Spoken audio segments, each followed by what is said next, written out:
has to be what pushed her over the edge. Her agonized scream still echoes in my ears.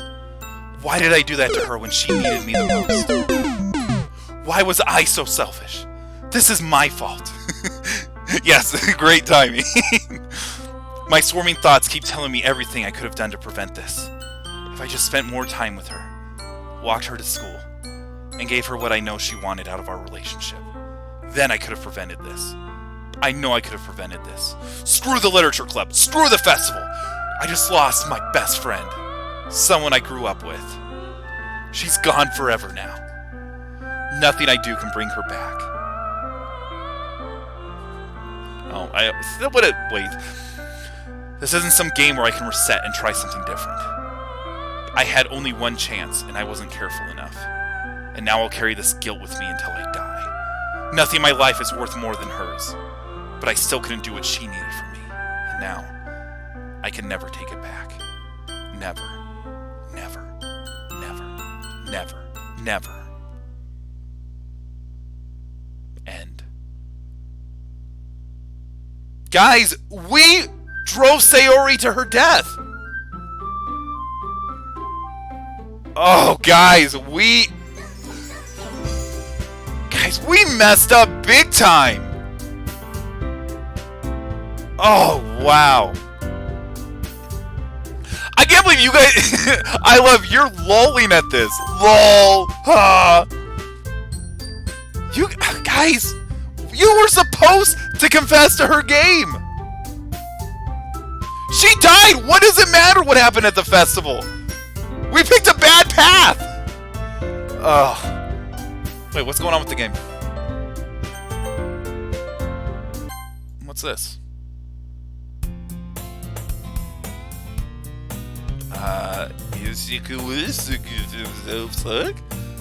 I know we wanted Monica.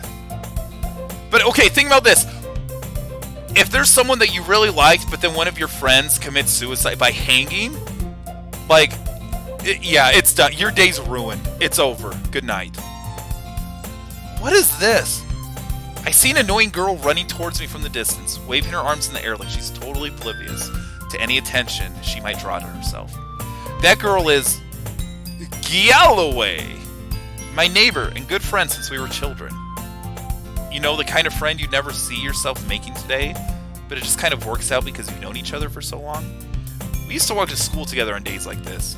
But starting around high school, she would oversleep more and more frequently, and I would get tired of waiting up. But if she's going to chase after me like this, I almost feel better off running away.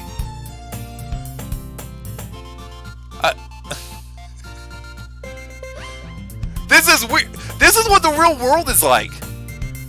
And I mean, how many people, like, you read the stats, I don't, like, actually actively look them up, but our suicide rate is high, and it's because people need, like, to be loved by their peers and stuff. And, like, it's hard and it hurts, but gosh, like, that's how it can be sometimes. Wow. Okay. What's going on? Okay, however, I just sign idle in front of the crosswalk and let Galloway catch up to me. Uh-oh.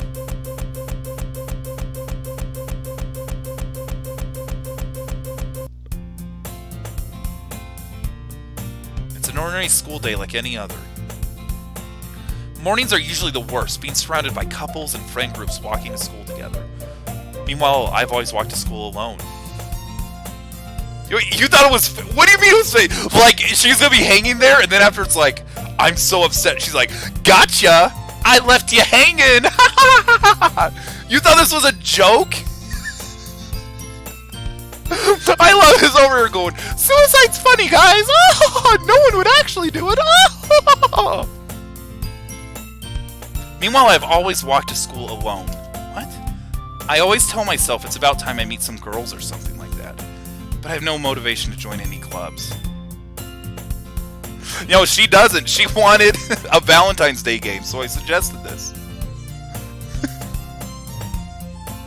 But it's a dating sim! It's exactly what it is. I'm perfectly content just by getting on the average while spending my free time on games and anime. There's always the anime club, but it's not like there would be any girls in it anyway. The school's day is as ordinary as ever, and it's over before I know it.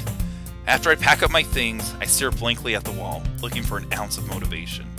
Clubs. There really aren't any that interest me. Besides, most of them would probably be way too demanding for me to deal with. I guess I have no choice but to start with the anime club. Finnick? Monica? Guys, my game is freaking out. What is this? Well, kind of. My game is acting all funky, like it's corrupted and stuff. But yeah, like we can go through it. It's like you want us to go after Sayori hardcore? Is that what you're asking? Like you want to see a happy ending? Anyway, but here's Monica. Monica? Oh my goodness! I totally didn't expect to see you here. It's been a while, right? Yeah, it has. Monica smiles sweetly. We do know each other. Well, we rarely talked, but we were in the same class last year. Yeah, let's save.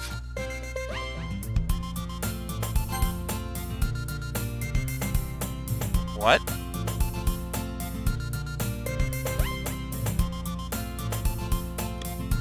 Uh-oh. No, the game was like corrupted. All our saves are gone. They're gone! Alright, I'm just gonna go to 5 and add a save here.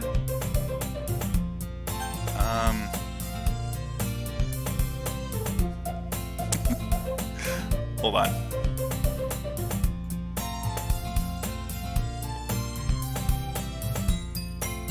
Oh, yeah. How do I do this? Hold on.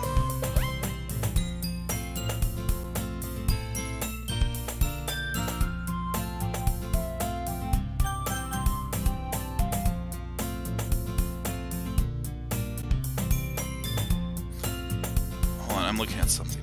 I guess so I know there's a lot of diverging paths and whatnot, but like I went hard for Yuri.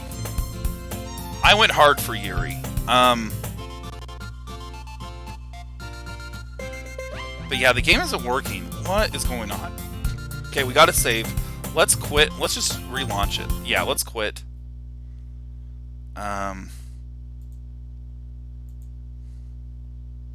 Okay, play.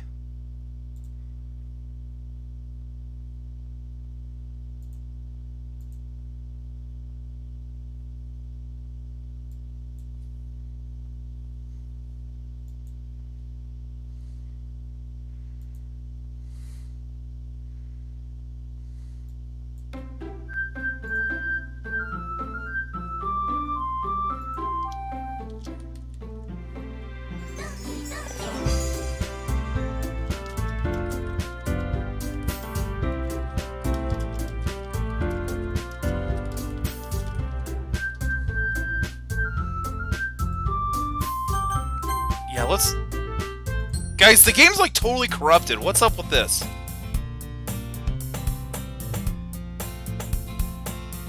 Okay, wait. Monica was probably the most popular girl in class. Smart, beautiful, athletic. Basically completely out of my league. So having her smile at me so genuinely feels a little... What did you come here for anyway? Oh, I've just been looking for some supplies for my club. Do you know if there's any construction paper in here? Or markers? I guess you could check the closet. You're in the debate club, right? About that. I actually quit the debate club. Really? You quit? Yeah. To be honest, I can't stand all the politics around the major clubs. It feels like nothing but arguing about the budgets and publicity and how to prepare for events. I'd much rather take something I personally enjoy, make something special out of it. In that case, what club did you decide to join? Actually, I'm starting a new one. A literature club. Guys. What is going on? Literature? That sounds kind of dull. How many members do you have so far?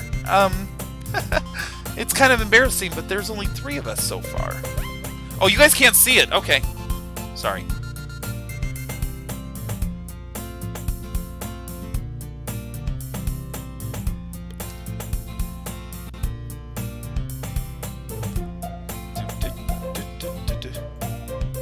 There we go. Hey guys. Yeah, it's kind of embarrassing, but there's only 3 of us so far. It's really hard to find new members for something that sounds so boring. Well, I can see that. But it's really not boring at all, you know. Literature can be anything. Reading, writing, poetry. I mean, one of my members even keeps her manga collection in the club room.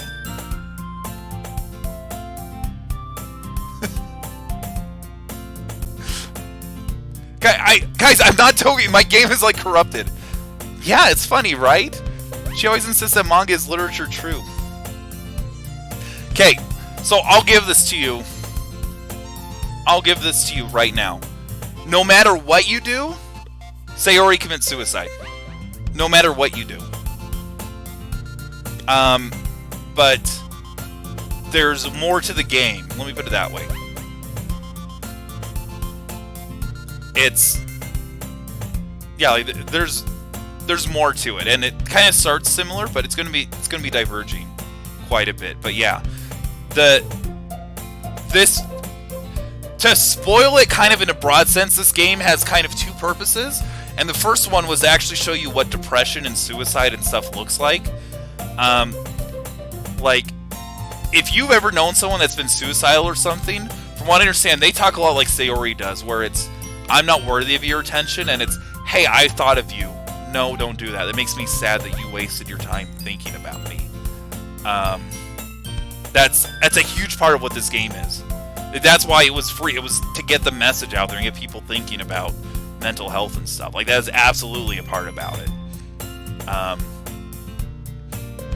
And I mean, the reason they went with like the whole dating sim thing is so you would care about these people and you would want to, care about them.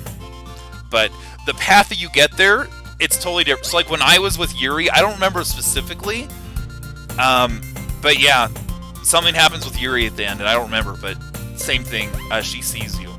I include that last decision about love you or not. Like, if you say I love you, which is what I think I did, she gets very upset. You don't get it. I don't deserve your love. I'm not good enough. How could you waste your love on me? And then, like, runs off. No, you were mean. This game is meant to shock you. That's why, if you ever want to play this game, or like someone you know wants to play, they have to go in blind. Because if they know that the suicide's there, it ruins the whole thing. But I mean, yeah, you lose track on what you do. But, and I'll spoil it a bit more, but in case you guys didn't notice, Sayori's gone now. She's not in the rest of the game. We're going to play through, and you're going to see, like, how life literally changes if someone isn't there. There's a little bit more to it in that, which we'll get into. That's why I wanted to get started, so we could get a little deeper into the second playthrough. It still is a little chatty, but it's nowhere near as long as the first part. It's nowhere near as long. But yeah. So, if you all just want to go to bed, that's fine. But I mean, we're going to be picking over again. If we want Natsuke, we can get Natsuke. If you don't want Yuri, we can do that. If we want Monica, we can go after Monica. And I'm not lying here. I promise you, at the end of this, you will actually have like a real interaction with one of the girls. Is that fair to say, Rapid Ruby? I'm not lying there. At the end of like what we just did, it's going to be shorter, maybe only like half as long. Your decisions will have like a real effect, and you will actually get like that happy ending with one of the girls. And like, yes, it can be Monica, okay? I need some water. Where did I put it?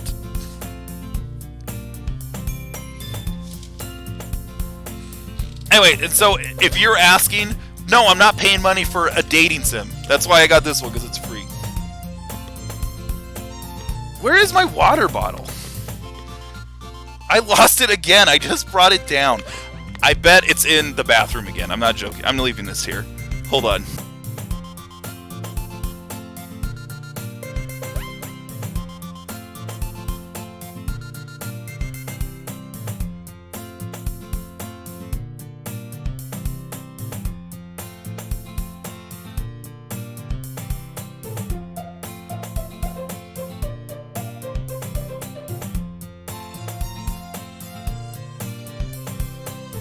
No, so the game isn't actually corrupted. It's not like my computer's in actual danger.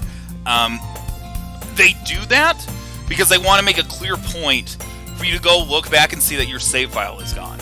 Because what they did not want you to do was feel like, oh, well, I'll just choose the I love you option or whatever. And then she'll love me, and then I'll get the good ending. They wanted you to actually feel like, no, your choices have real consequences. So, anyway. But yeah, let's keep going. We're going to go for a bit longer. Yeah! I mean, she's not wrong, I guess. And besides, a member's a member, right? Did Monica say she? Hey, Finnick, by any chance, are you still looking for a club to join?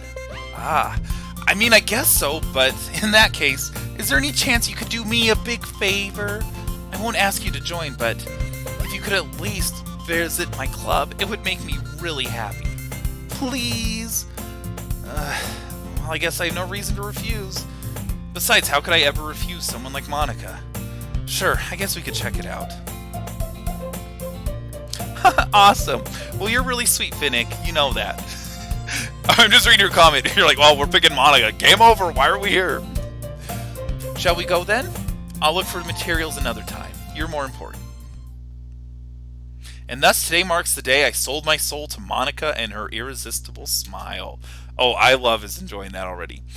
I timidly follow Monica across the school and upstairs, a section of school I rarely visit, being generally used for third-year classes and activities. Monica, full of energy, swings open the classroom door. I'm back! And I brought a guest with me! Eh? A guest? Seriously? You brought a boy? Way to kill the atmosphere! Don't be mean, Natsuke. But anyway, welcome to the club, Finnick! All words escape me in this situation. This club is full of incredibly cute girls! So let me guess. You're Monica's boyfriend, right? What? No, I'm not. Natsuki? The girl with the sour attitude, whose name is apparently Natsuki, is the one I don't recognize. Her small figure makes me think she's probably a first year. Anyway, this is Natsuki, energetic as usual. And this is Yuri, the vice president. It's nice to meet you. Yuri, who appears comparably more mature and timid, seems to have a hard time keeping up with someone like Natsuki. Yeah, it's nice to meet both of you. So, I ran into Finnick in a classroom, and he decided to come check the club out. Isn't that great? Wait, Monica! Didn't I tell you to let me know in advance before you brought anyone new? I was going to... well, you know.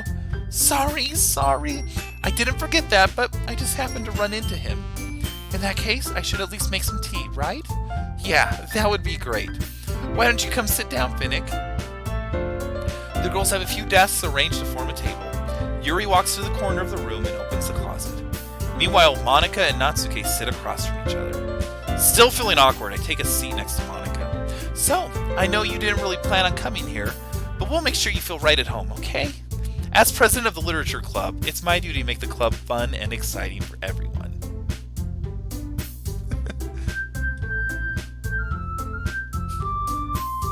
No, you'll see.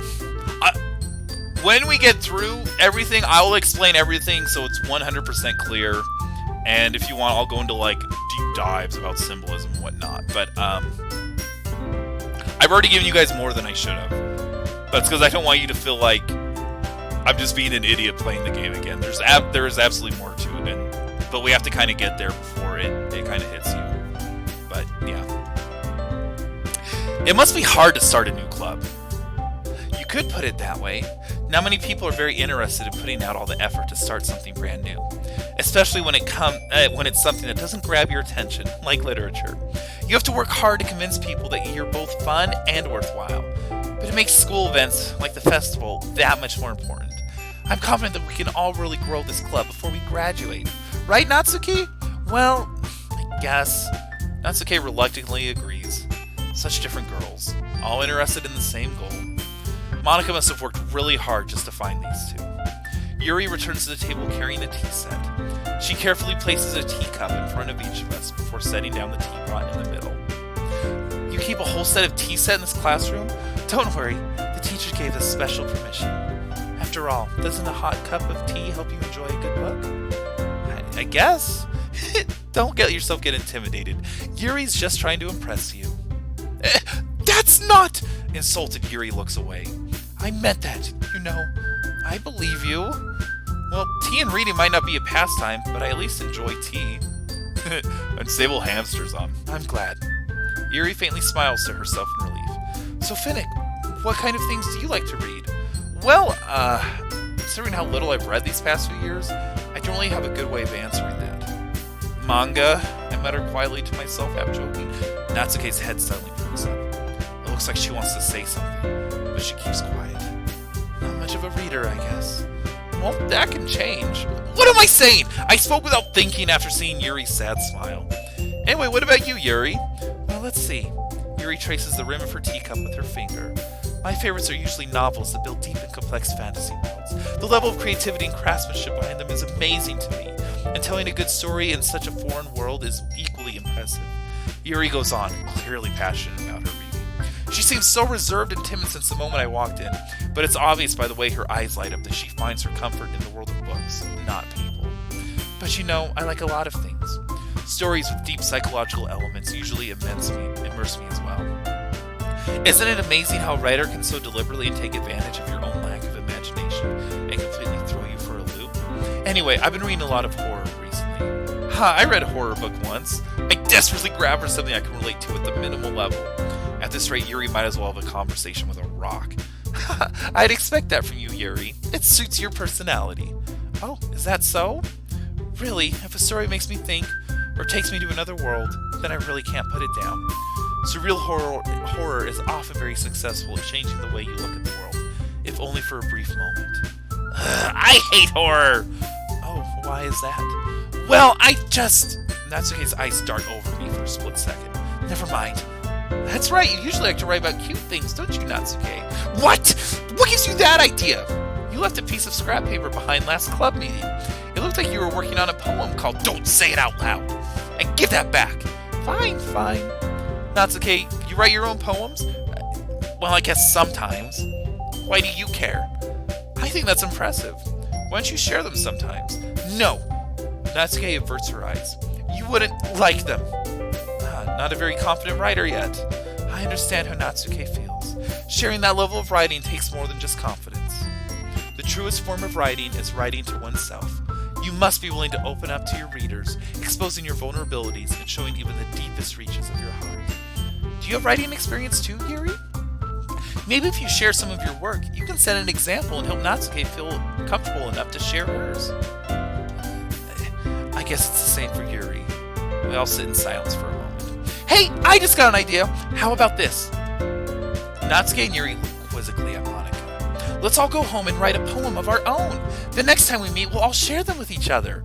That way everyone is even. I thought it was a good idea. Well, I think you're right, Monica. We should probably start finding activities for all of us to participate in together. I did decide to take on responsibility of vice president after all. I need to do my best to nurture the club as well as its members. Besides, now that we have a new member, it seems like a good step for us to take. Do you agree as well, Finnick? Hold on, there's still one problem. What's that? Now that we've reached the most important topic, I bluntly come forth with what's been on my mind the entire time. I never said I would join this club. Monica may have convinced me to stop by, but I never made any decision.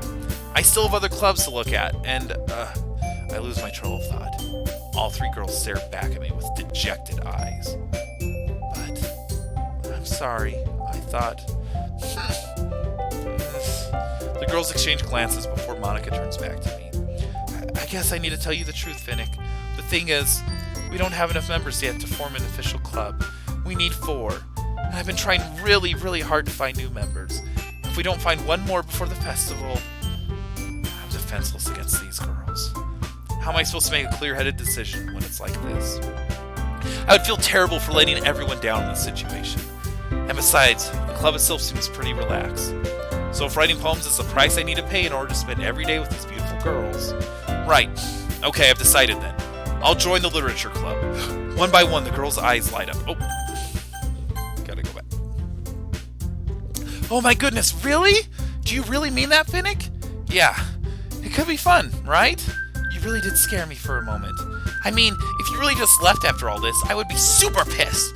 Finnick, I'm so happy. We can become an official club now. Thank you so much for this. You're really amazing. I'll do everything I can to give you a great time, okay? Thanks, I guess. Okay, everyone. I think with that, we can officially end today's meeting on a good note. Nope, they only need 4. Cool story, Bob. Everyone remember tonight's assignment. Write a poem to bring the next meeting so we can all share. Monica looks over me once more. Finnick, I look forward to seeing how you express yourself. Yeah. Can I really impress the class star Monica with my mediocre writing skills? I already felt the anxiety welling up inside me. Meanwhile, the girls continue to chit-chat as Yuri cleans up the tea set. I guess I'll be on my way then. Okay, I'll see you tomorrow then. I can't wait. With that, I depart the club room and make my way home. The whole way my mind wanders back and forth between the 3 girls. Natsuki, Yuri, and of course, Monika. Will I really be happy spending every day after school in a literature club? Perhaps I'll have the chance to grow closer to one of these girls. Alright, I just need to make the most of my circumstances. I'm sure good fortune will find me. And I guess that starts with writing a poem tonight.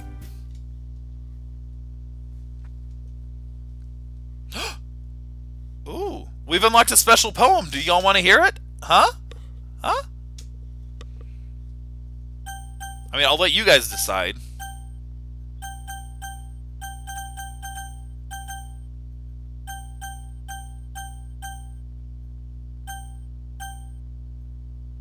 You guys want to say yes, though? Don't you want to read a special poem? I don't remember what this is.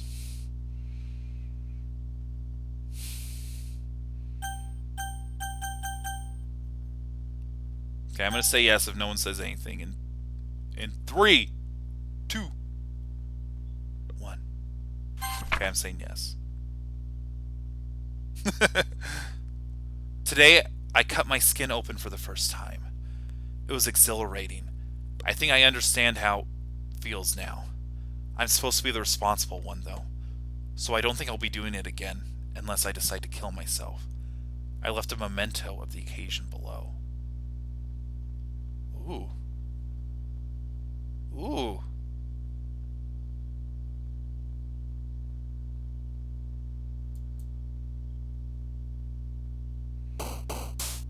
Oh! Word time! Yeah! Alright. Who wants to pick words? Rapid Ruby, you got a word? If there's puppy, I'll pick puppy, because I know one of you in the chat loves the puppies. But yeah. You guys want to go in turns? You just want to say words? What do you want? Spinning, okay.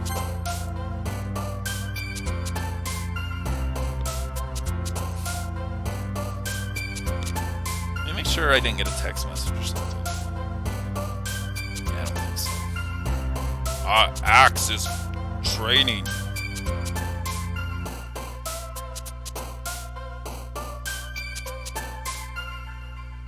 She's checking out? Oh. Oh. Well, I feel bad. Do you want me to just pick the words? Like, do you want me to aim for someone in particular, like Monica? Okay, we're doing Whisper.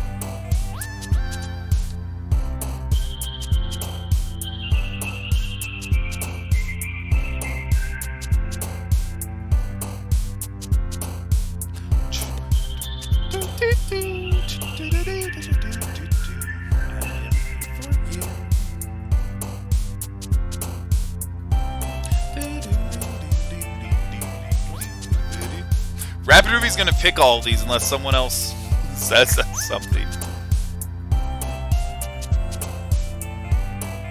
No, it is. But this is what we've been doing because I wanted everyone to pick.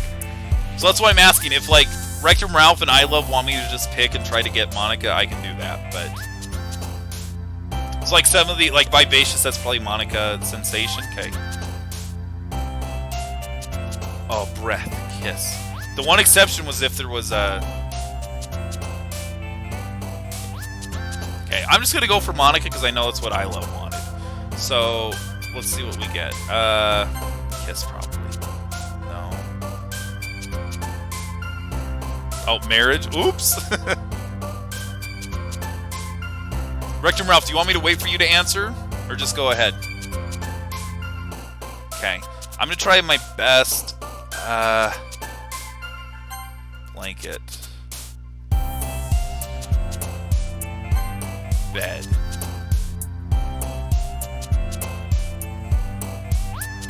Adventure. Oh, so do you want to pick some? I'm still looking for puppy.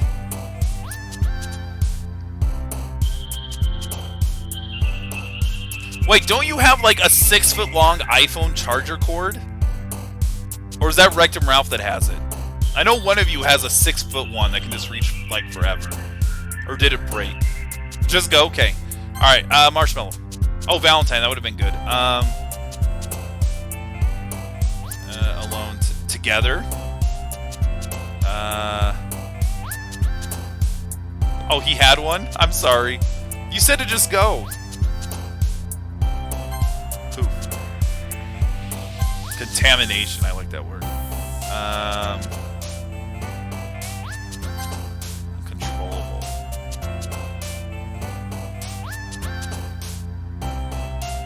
Clouds. Incongruent. Suicide. Puppy! Oh, we got puppy! Forgive. Intellectual. Unrequit. No. Raindrops. Crimson. Okay. Oh, you're saying, oh, the cord is gone. No, I got what you're saying. Hi again, Finnick. Glad to see you didn't run away on us. Haha. Nah, don't worry about it. This might be a little strange for me, but I at least kept my word. Well, I'm back at the Literature Club. I was the last one to come in, so everyone else is already hanging out. Thanks for keeping your promise, Finnick. I hope this isn't too overwhelming of a commitment for you, making you dive headfirst into literature when you're not accustomed to it. Oh, come on, like he deserves any slack. You already had to be dragged here by Monica. I don't know if you planned to come here just to hang out or what, but if you don't take us seriously, then you won't see the end of it. Natsuke certainly has a big mouth for someone who keeps manga collection in the club room. Manga! Natsuke finds herself stuck between saying Monica and manga. Manga is literature! Swiftly defeated, Natsuke pops back into her seat. I'm sorry, Finnick. Well, make sure to put your comfort first, okay? Yuri shoots Natsuke with a disappointed glance. Anyway, now that you're in the club and all, perhaps you might have interest in picking a book to read. Well, I can't really say no either way. Like you said, I'm in this club now, so it only feels right for me to do something like that if you ask. Wait, I didn't mean it like that. If you don't really want to, then forget I said anything, I guess.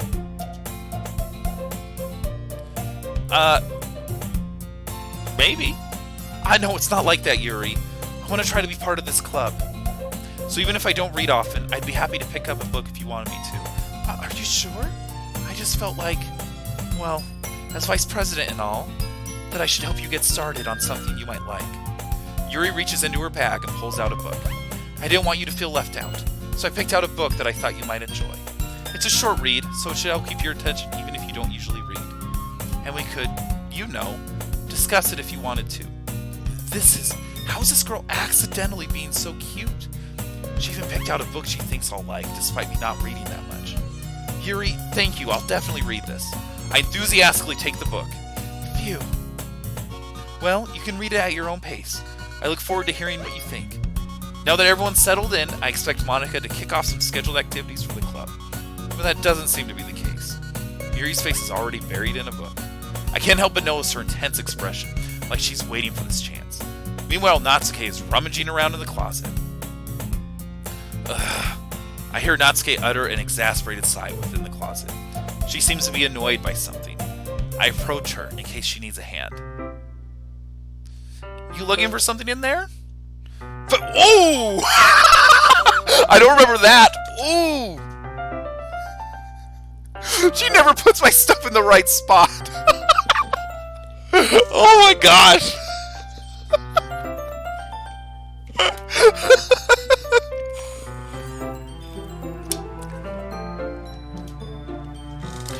What's the point in keeping your collection organized if someone else is just gonna mess it up?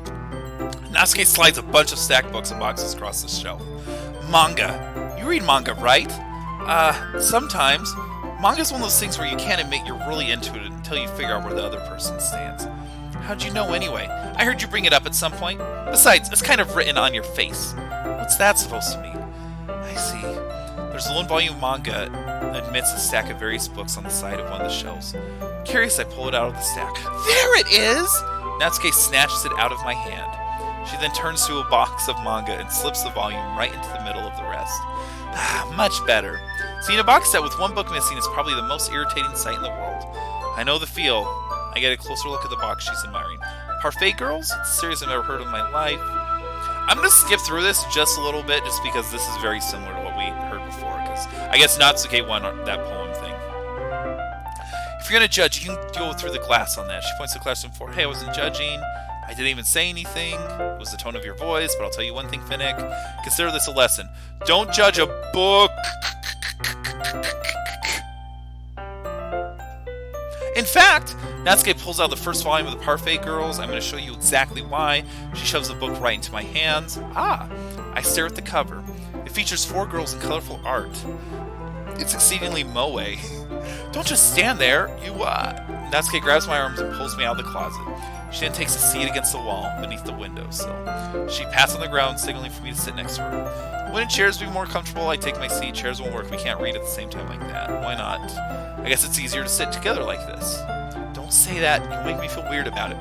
Natsuke crosses her arms and scooches an inch away from me. Sorry, I didn't exactly be sitting this close to her either. Not that I can say it's a particularly bad thing. I open the book. It's only a few seconds before Natsuke once again inches closer. I can feel her peering over my shoulder. Wow, how long has it been since I read from the beginning? You don't go back and flip through old volumes? Not really, maybe sometimes before I finish. Are you paying attention? Nothing's happening. It looks like it's a bunch of friends in high school. Slice of life. Cute picture, guys! Yeah! Are you sure this isn't boring for you? It's not, even though you're just watching me read. I'm fine with that, if you say so. I guess it's fun sharing. I always enjoy... You know what I mean? You don't? That's not... Well, I wouldn't really know. What do you mean? Don't you share your manga with your friends? Could you not rub it in? Geez, sorry. Like I could ever get my friends to read this. They think manga's for kids. I can't bring it up with them being like, you haven't grown out of that. Makes me want to punch them in the face. I know those people. Honestly, it's a lot more effort. I'm just kind of a loser, but it's probably hard for someone like you. Yeah, that's pretty accurate. I mean, I read this like yesterday. I don't want to read this 30-minute thing again. My dad would beat the bad word out of me if he found this. At least it's safe here in the club room. Except Monica's kind of a jerk about it. Ugh, I can't win, can I? Well, it paid off in the end. I mean, here I am reading. You're over it? Oh! Maybe, but at least you're enjoying yourself, right? So, geez, that's enough. Are you going to keep reading or what? Yeah, I flipped the page. Rector Ralph, you spoil everything. I'll never forget this. I'm glad I wasn't there, but the story when you were with like a group of your friends for Avengers Endgame, and everyone's like excited, and you just look at them like, "Whoa, I guess Iron Man dies at the end." You just like say it straight out and ruin it for everyone. It looks like she started to fall asleep. Hey, Natsuke, yeah? Suddenly, Natsuke collapses straight onto me. Hey.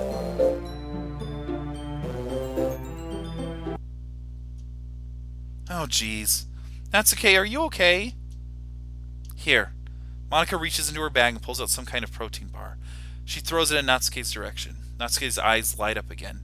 She snatches the bar from the floor and immediately tears off the wrapper. No, I don't like spoilers, but,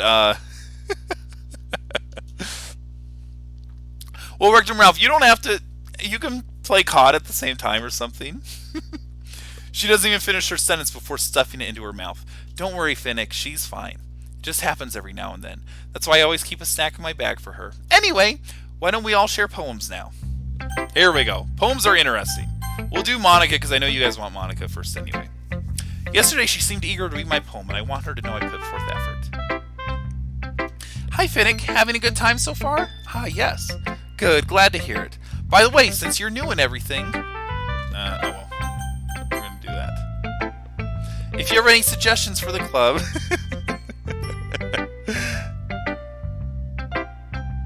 Was it on stream? I don't remember. In general, I don't, because like you're supposed to experience it the way they want you to. And anyway, I don't remember what the hint was. Was it for Link's Awakening, or was it Breath of the Wild? I don't remember which. I'm always listening. Don't be afraid to bring things up, okay?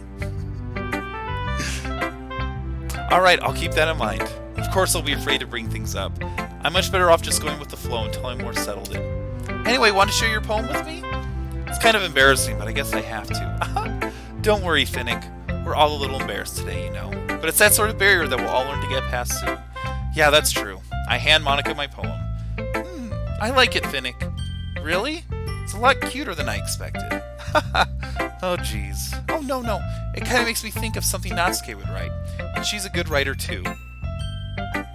Oh.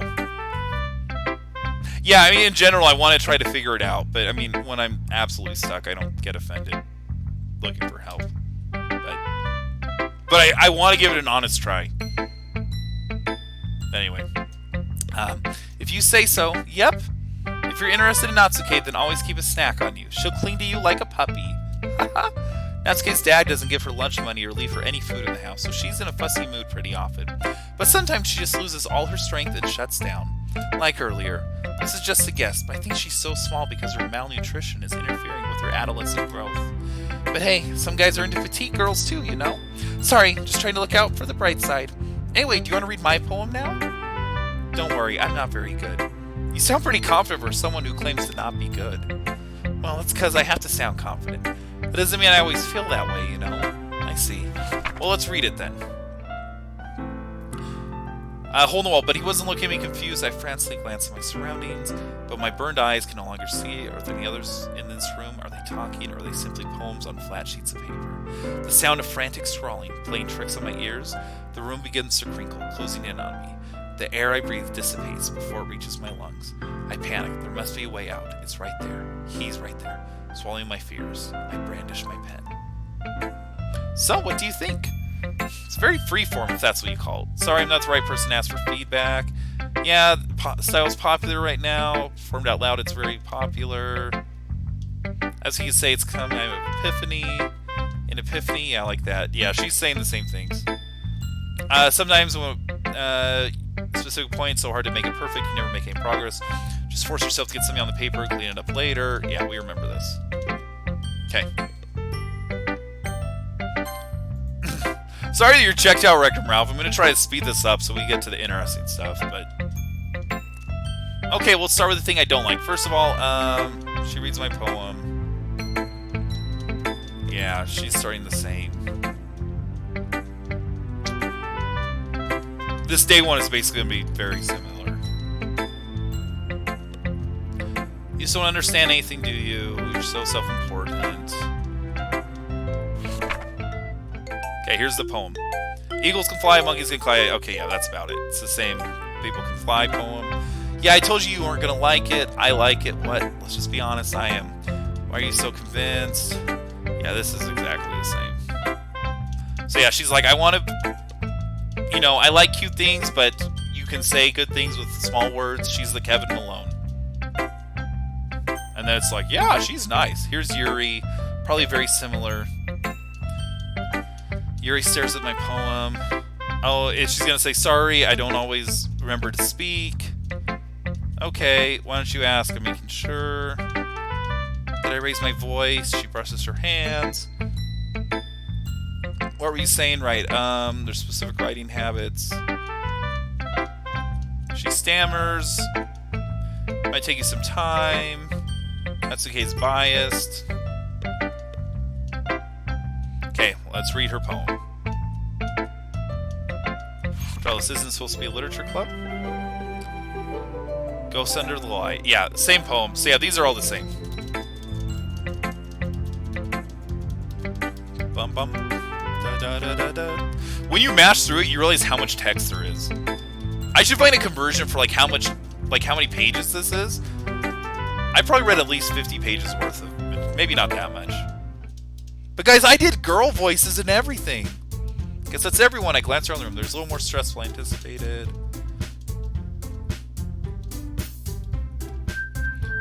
They gingerly exchange sheets of paper, sharing their poems. As they read in tandem, I watch each of their expressions change. Natsuke's eyebrows furrow in frustration. Yuri smiles sadly. What's with this language? Did you say something? Oh, it's nothing. Returns the poem to the desk. I guess you could say it's fancy. Yours is cute. Did you miss the point?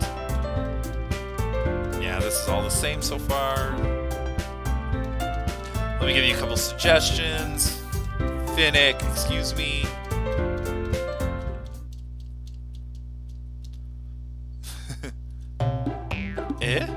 That's not what I...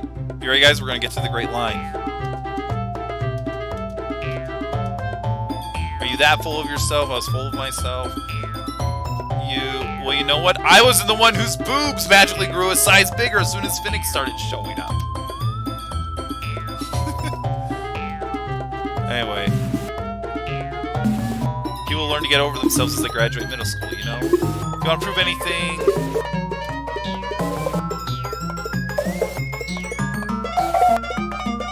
Oh no, here's something. Yeah, so let's go back a bit. Most people learn to get over themselves by the time they graduate middle school.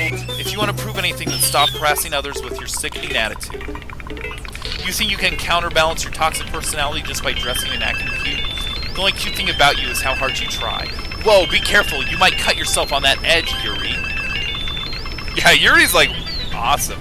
Did you just accuse me of cutting myself? What the F is wrong with your head? Yeah, go on. Let Finnick hear everything you really think. I'm sure he'll be head over heels for you after this. Suddenly Yuri towards me as if she noticed I was standing here. Finnick! She's trying to make me look bad. That's not true. She started it. How did... Oh, guys, whose side are we on? Whose side are we on? You guys don't like Yuri, so we'll go Natsuke. Uh-oh. Guys, I'm clicking Natsuke. Should I go Yuri?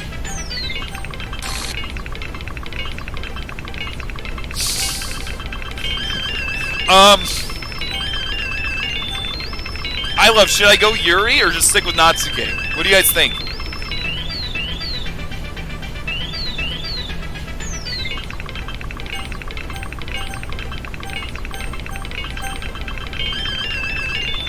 I'll give you like 10 seconds, then I'm gonna go Natsuke if I don't hear anything.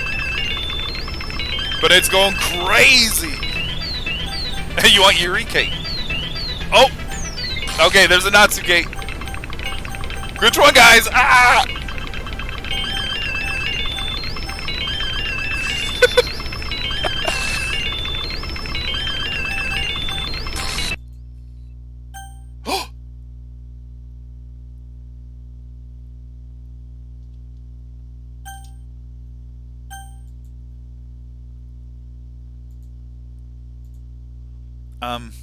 Hey Finnick, why don't we step outside for a little bit, okay? Sorry about that. They really shouldn't have tried to get you involved. It's probably better for us to stay out of this. We'll go back inside once they're done yelling. Some president I am, right? Can't even confront my own club members properly. I just wish I was able to be a bit more assertive sometimes. But I never have it in me to put my foot down mine against others. You understand, right? Anyway, if this makes you want to spend less time with the others, then that's fine. I'd be happy to spend time with you instead. Suddenly Natsuke runs out of the classroom. She quickly runs away. Oh dear. Well, it looks like they're done. I didn't mean it. I didn't mean it. I didn't mean it. Yuri is rocking back and forth in her desk with palms on her forehead. Yuri, I didn't mean it. I believe you. I have no idea what Yuri might have said to Natsuke, or did. Finnick, please don't hate me. Please, I'm not like this. There's something wrong with me today. It's fine, Yuri. We know you didn't mean it. Besides, I'm sure Natsuke will forget about it all by tomorrow, completely. Anyway, the meeting is over, so you can go home now if you want. Yuri looks at me like she wants to say something, but she keeps glancing at Monika. You can go first, Monika. I'd like to stay a little bit longer. I'm the president, so I should be the last one out. I'll wait for you to be done. Well, I'm vice president, so please let me take that responsibility today.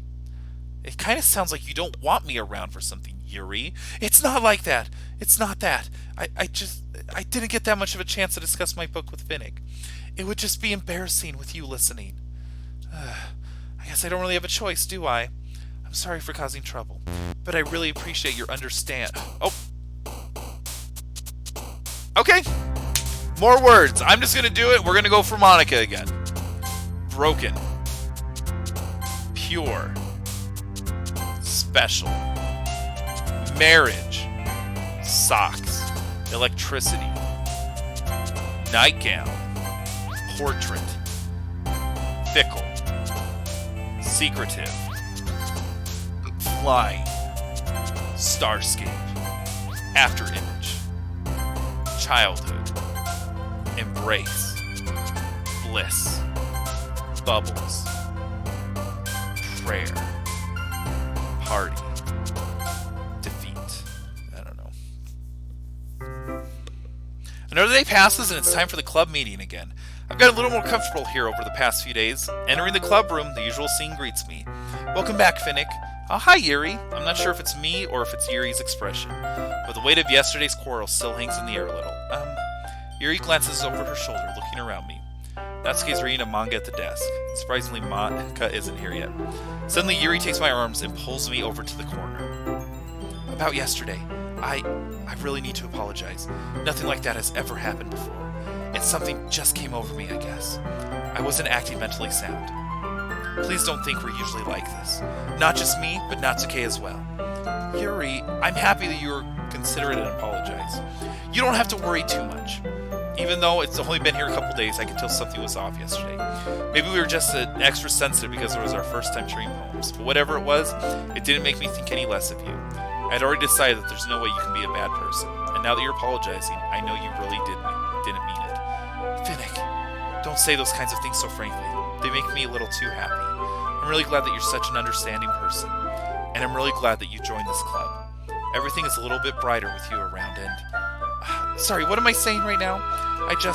Hey, have you guys seen Monica? No, I haven't. I was also kind of wondering where she was. Man. Yuri, I'm guessing you haven't either. Yuri's clearly taken back by how calmly Natsuki is addressing her. No, I haven't. Jeez, this isn't like her at all. I know it's stupid, so I can't worry about it a bit. What? Why are you looking at me like that? Natsuki, about yesterday. I just wanted to apologize. I promise I didn't mean any of the things I said. I'll do my best to stay under control from now on. So, Yuri, what are you talking about? Did you do something yesterday? Jeez. Whatever's on your mind, I'm sure it was nothing. I don't even remember anything bad happening. You're the kind of person who worries too much about little things, aren't you? What? I'll accept your apology anyway if it helps you feel better about it. Besides, it's kind of nice to hear since you're always hating me or something. Hey. No, not at all. I don't hate you. Aha! Well, you're kind of weird, but I don't hate you either. Natsuki turns to me. You're still on trial, though. Hey. Suddenly the door swings open. Sorry, I'm super sorry. Oh, there you are. I didn't mean to be late. I hope you guys weren't worried or anything. Nah. Well, Natsuki was. I was not! What took you so long anyway? Well, my last period today was study hall. To be honest, I just kind of lost track of time. That makes no sense, though. You would have heard the bell ring at least. I must not have heard it since I was practicing piano. Piano? I wasn't aware you played piano as well. Don't give me more credit than I deserve. I guess I've been practicing for a while, but I'm still not very good yet. Still, that must require a lot of dedication, so I'm still impressed. Well, thanks, Yuri. You should play something for us sometimes. Thanks. Monica looks at me. Well, I'm working on writing a song, but it's not quite done yet. Maybe once I get a little bit better. That sounds cool. I look forward to it. Is that so? In that case, I won't let you down, Finnick. I didn't mean any pressure or anything like that. Don't worry. I was hoping I could share it with you anyway. I guess that's why I've been practicing so much recently. I see. I'm not sure if Monica was referring to the whole club or just me. In that case, best of luck. Thanks. So I didn't miss anything, did I? No, not really. I chose not to bring up anything that the three of us talked about. Besides, Natsuki had already run off into the closet. Finnick, since your complaints put me in a good mood, I was wondering if you'd like to spend some time together today. I mean, in the club. I suppose so. I don't think I could say no to you after you gave me that book. Well, I guess I need to make sure Natsuki isn't waiting for me. After we finished reading yesterday, she's fine. She's reading over there. So it's okay, right? In that case, I don't see any problem. Okay. Can we start now? Let's find a place to sit. I'm being a little forceful, aren't I? I'm sorry. My heart just won't stop pounding for some reason. Don't worry about it. If anything, it's nice to see you have so much energy. Yeah, but I need to try to calm down. I won't be able to focus on reading like this. Take your time. Yuri takes a deep breath and pulls a copy of the book out of her bag. What's the story about anyway? Well, I look at the cover of the book. The book is titled Portrait of Markov. There's an ominous-looking eye symbol on the front cover. Basically, it's about this religious camp that was turned into a human experiment prison, and the people trapped there have this trait that turns them into killing machines that lust for blood. But the facility gets even worse, and they start selectively breeding people by cutting off their limbs and affixing them to. That might be a bit of a spoiler, but anyway, I'm really into it. The book, I mean, not the thing about the limbs. That's kind of dark, isn't it? No, Yuri's great. I love her. Rector Ralph has had the wrong opinion the whole time. Okay, let me put it this way. Yuri has more character development than Rose Tico. Huh? Yuri made it sound like it was going to be a nice story, so that dark came out of nowhere. Are you not a fan of that sort of thing, Finnick? No, it's not that. I mean, I can definitely enjoy those kinds of stories, so don't worry about it. I hope so. Yeah, I totally forgot that Yuri is into those things. She's so shy and reclusive on the outside, but her mind seems to be completely different. It's just this kind of story, it's the kind of thing that challenges you to look after life from a strange perspective.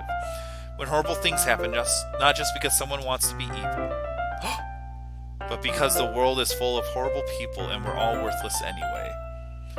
No, we had the right idea, Rabbit Ruby. Then suddenly, I'm rambling, aren't I? Not again. I'm sorry. Hey, don't apologize. I haven't lost interest or anything. Well, I guess it's alright then. But I feel like I should let you know I have this problem. When I let things like books and writings fill my thought... Okay. I'm glad that... I don't remember what specifically you're right. Are you just saying... You're saying like in the instant one, you knew the tier list that they go in? I get what you're saying. So I'm sorry if I end up saying something strange. And please stop me if I start talking too much. I really don't think you need to worry. That just means you're passionate about reading. The least I can do is listen. It's a literature club after all. That's true. In fact, I might as well get started reading it, right? Oh, yes. I mean, you don't have to, but what are you saying? Let me just get the book. I quickly retrieve the book that I put into my bag. Alright, it's fine if I sit here, right? I slip into the seat next to Yuri. Yeah.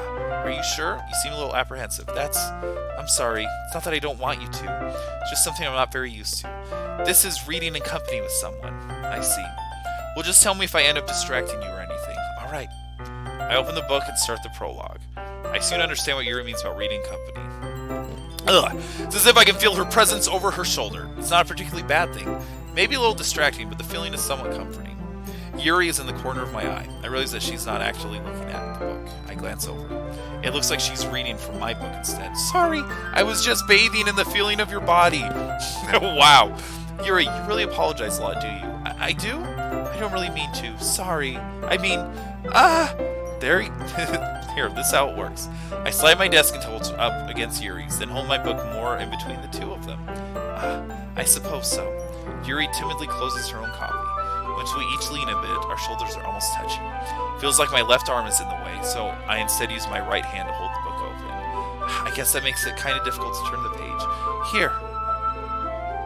Yuri takes her left arm and holds the left side of the book between her thumb and forefinger. I do the same with my right arm on the other side of the book. That way, I turn a page and Yuri slides it under her thumb after it flips to the side. But in holding it like this, we're huddled even closer together than before. It's actually kind of distracting me. It's as if I can feel the warmth of Yuri's face and she's in the corner of my vision. Are you ready? To turn the page, sorry, I get a bit distracted. Yeah, I'll skip this a little bit because this is basically the whole manga thing with Natsuke. This is the same thing. But they're reading this death cult book. And they just get like close together. We continue reading. I assume she finishes the page. We finish the chapter in silence. Thumb lets go. She grabs. This might be a silly thought, but the main character reminds me of you a bit. No, I don't relate to this character at all. Definitely not. Really? I was just thinking that she second guesses things. That's what you were talking about. Sorry. I thought you meant something else. Something else? Never mind. We didn't even get that far yet, so I don't know what comes into my head. Yuri, are you feeling alright? Yuri's been a little fidgety. You can rest if you're feeling sick. Your breathing is a little... My breathing? Yuri puts her hands under her chest as if to feel a heartbeat. I didn't even notice. Anyway, I'm fine. I just need some water. Alright, don't push yourself. Yuri stands up. What on earth was that about? Finnick? Did something happen just now? I have no idea. Yuri was acting strange, I guess. So you don't know anything. Sorry, I can't say I do. Are you worried about her? Oh, no, not really. I was just making sure you didn't do anything to her. No, nothing! Don't worry. I believe you, silly. Yuri just does that sometimes, so it's nothing alarming. Alright, if you say so. Anyway, why don't we start sharing our poems with each other? Should we wait for Yuri? Well, she might be well, so I figure we'll get started without her. Is that okay? Yeah, I was just asking. I stand up. Make a mental note of where I left off in the book and let it slip into my bag.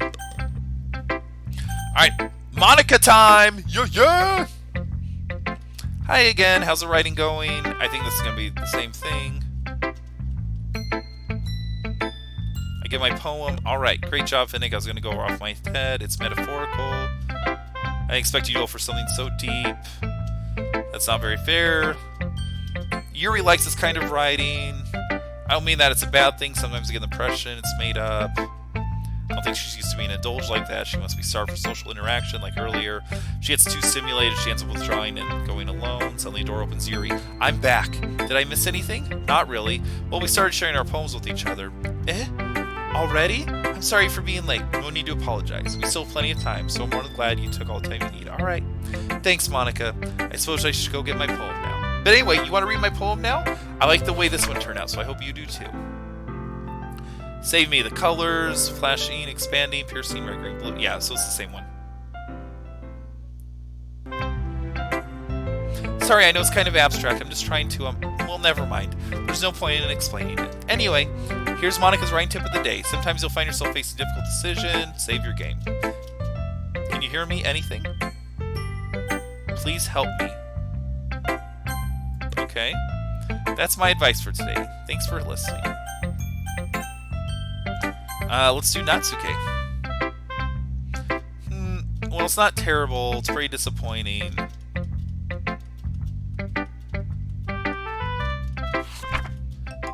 Here's the poem. Oh, Amy likes spiders. Amy has a cute singing voice. That's why I'm not friends with her. Yeah, I like that poem. Not bad, right? It's quite a bit longer than yesterday's. We like that spider poem because Amy likes spiders. That's why we're not friends with her. And she's like, oh, I really like it when you can use short words. Doesn't have to be flowery language. Now Yuri's turn. I've been waiting for this. Let's see what you've written for today. Yuri stares at the poem. Do you like it, Finnick? How did you pick up on things so quickly? You did a good job explaining. Her hands are sweaty. It's amazing to feel so valued. My heart keeps pounding. I want to write a poem about this feeling. Is that bad? I'm not being weird, right? Kind of embarrassed. Okay, here's a poem. Wheel, rotating wheel, an axle, grinding, bottlehead, linker, gearbox, falling sky, 7 holy stakes, a dock ship, a portal to another world, a thin rope tied to a thick rope, a torn harness, parabolic gearbox, expanding universe, time controlled by slipping cogwheels, existence of God, swimming with open waters in all directions, drowning, a prayer written in blood, a prayer written in time, devouring snakes with human eyes, a thread connecting all living human eyes, a kaleidoscope of holy stakes, exponential gearbox, a sky of exploding stars, God disapproving the existence of God, a wheel rotating in 6 dimensions, 40 gears and a ticking clock, a clock that ticks 1 second for every rotation of the planet, a clock that ticks 40 times every time it ticks every second time, a bottlehead of holy stakes tied to the existence of a dock ship to another world, a kaleidoscope of blood written in clocks, a time-devouring prayer connecting the sky, a 40 gears, and open human eyes in all directions, breathing gearbox, breathing bottlehead, breathing ship, breathing portal, breathing snakes, breathing God, breathing blood, breathing holy stakes, breathing human eyes, breathing time, breathing prayer, breathing sky, breathing wheel. Doesn't really matter what it's about. My mind is a little bit hyperactive, so take it out of your pen. That's a pen fell out of your backpack. That's straight to home for safekeeping. I just really like the way that it writes, so I wrote this poem with it, and now you're touching it. Ah, I'm okay. Oh, she's freaking out. She just said, I wrote this poem and now you're touching it. I'm okay. What did I just... Can we pretend this conversation never happened? You keep the poem, though. Oh, special poem time. Let's read it. A dream. I was wandering in an abandoned warehouse at night. I was lost, looking for an exit. I just wanted to go home. I came upon a huge empty room, its ceiling and walls beyond the deep blackness. My steps were quick in order to hurry to the other side, or to a wall. Anything. Suddenly the ground was no longer beneath my feet. I stepped into a hole of intermittent width. I fell a good 5 seconds before crashing into warm water. Figuring out which way was up, I surfaced myself. Yeah, it's a Titanic flute. The air was humid, and the sounds of splashing reverberated endlessly. My vision was completely swallowed by the dark with one hand. I could feel the damp metal wall of the container. My legs were already getting tired. It is, but this is so repetitive, and it goes by a lot faster when you're reading it. But reading it out loud brings a lot to it. And yeah, there's so much foreshadowing. It's honestly insane. It's so crazy. I'm actually kind of happy I am doing the second run. Alright, we have something we need to go over today. This about the festival, sort of. Do we have to do something? It's not like we can put together anything. We'll end up embarrassing ourselves. That's a concern. We're going to keep it simple, okay? Look, I know everyone's been a little more lively since Finnick joined, but this isn't the time for us to be complacent. We still only have 4 members. The festival's our only real chance, you know? What's so great about getting new members? We already have enough. More members will mean things get noisier, more difficult to manage. No, this is great! I love... Maybe love is too strong. I really like this game. But, like I said, it's better than Rose Tico. Don't you want to share your passion with as many people as you can to inspire them to find the same feelings that brought you here in the first place? Oh, really? I read this, or played this alone in, just my room. Actually, Rectum Ralph, to let you know when I, played this, I was playing this, in the airport when I was heading to Disney World, 2 years ago. That's when I was, finishing this. But yeah, that gives you an idea of when I first played it. Which was 2 years after everyone else. Still, but yeah. I like this game too, I don't. Good point. Literature Club should be a place where people can express themselves. It's a place so intimate. I know that feeling. I know we all do, so that's why we should work hard. Right, Finnick? Oh, come on, you can't take advantage of Finnick, to agree with you. Look, Monica, do you really think any of us here joined the club with other people in mind? Yuri never even talked until Finnick joined. As for me, I just like it better here than I do at home. And Finnick isn't even passionate about literature in the first place. And that's everyone. Sorry, but you're really the only one who's so interested in finding new members. No, yeah, it's... I just thought it was okay, I know what a dating sim is at first. And yeah, this second part, it really hit me. I will say, once Natsuke really started getting depressed, or sorry, Sayori, it was oh gosh. It really hit me. And reading it again, it's oh wow. I didn't want to bring anything up, but it's I had someone that I graduated with that committed suicide, and even though I was never really good friends with her, I see some of the signs looking back and going oh gosh. Well yeah, let's see, you play just spooky games. You're spooky games the guy. You're playing Resident Sleeper, you're playing... I don't remember what it was, but that one game I showed up, and I was do something cool, and you're no, it's a scary game, stop! It was browsing the internet or something inside a zombie game. But anyway. No. This... Even if this isn't on my top 100 games list, this is way more memorable than gosh, I'm trying to think of a game. Paper Mario. This is way more influential than that. But anyway. That's not true at all. I'm sure Yuri and Finnick want to get more members too. Right? Is that what it's called? Welcome to the game? Yeah, I had never heard of it, and I saw you play it for 10 minutes, and then I think you switched over to something else. Maybe it was a Zelda randomizer. I want to do a Zelda randomizer. Guys, you realize we still got 6 weeks till new Pokemon Snap comes out? I don't know what we're going to do for that time. Anyway, it's going to be fun though. I don't know about Yuri, but I'm kind of indifferent. If I showed as much enthusiasm as Monica wanted, then I would probably be lying. Still, if it's up to me to rescue the situation, no. Natsuke's right, isn't she? This club, it's nothing more than a place for a few people to hang out. Why do you think that everyone here saw it the same way as I did? But that doesn't mean we're against getting new members or anything. Finnick, why did you even join the club? What were you hoping to get out of it? Well, it's not really something I can be honest about. In fact, if I remember, you weren't even given a choice not to join. Oh, Monica sits down, stares at her desk. What's the point of all this anyway? What if starting this club was a mistake? Now you've done it, Natsuke. What? Me? I just spoke my mind. Is it a crime to be honest? It's not about being honest. It's about word choice. Besides, you have no right to speak for everyone else in this club like that. You don't understand at all. I just want a place that feels nice to hang out with a few friends. Is there a problem with the club being that for me? There aren't. There aren't other places like that for me. And now Monica wants to take it away from me. She's not taking anything away. No, Finnick, it's not the same. It won't be the same with the direction she wants to take it. If I wanted that, I could have just joined any other club. But this one, I mean, at least for a little bit of time, things were nice. Natsuke starts packing up her things. I'm going home. I feel like I don't belong here right now. Natsuke ignores Yuri and walks out of the classroom. This is bad. I don't know what to do. Well, do you have an opinion on the festival? I don't know. I'm kind of indifferent, I guess. Who cares about that obnoxious brat?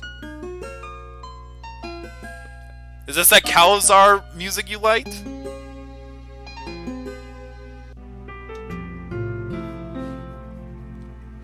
Yeah, I'm sure it is. I just watched it and I was like, okay, I don't know what's going on. But I have I thought that like I figured out scary stuff, but it turns out maybe I just don't for most people. Because like I watch horror movies or scary movies and I'm like, oh, I like the scary atmosphere. But because I don't have any stakes in it, it's not scary. Chromo Quark!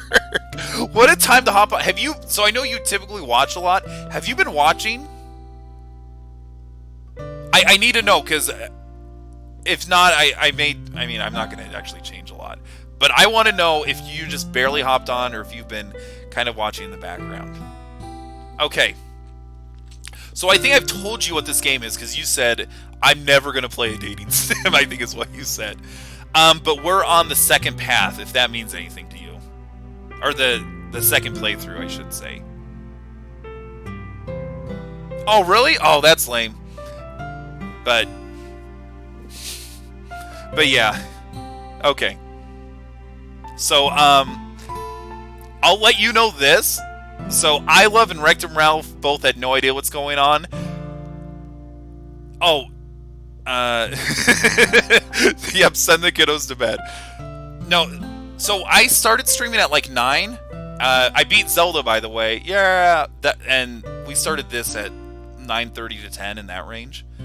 And it was probably an hour and a half until we got to the suicide.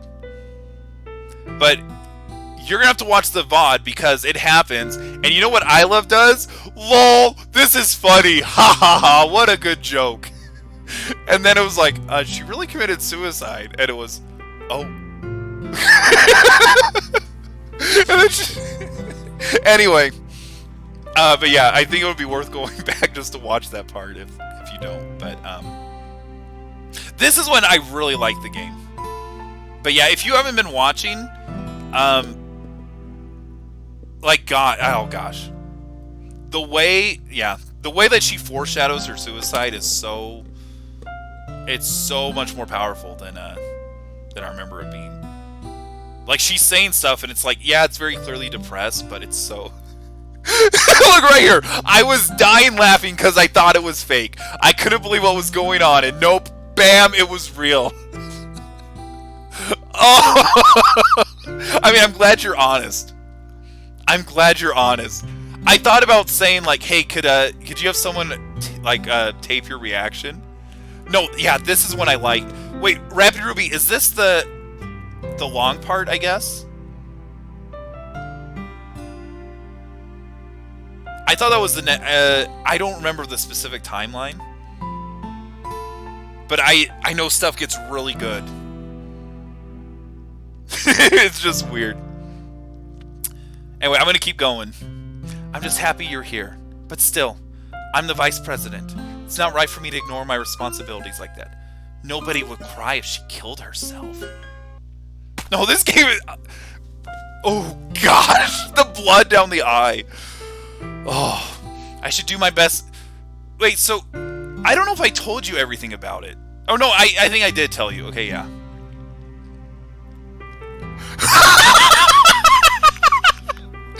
You're making all these jokes like, oh, I bet she's suicidal. Isn't that funny? Okay, that's fine. I should do my best to consider everyone's perspective and make the decision that's right for the club. But what about you, Finnick? What do you want to get out of this club? Yuri repeats the same question as Monica. I decide giving an indirect answer.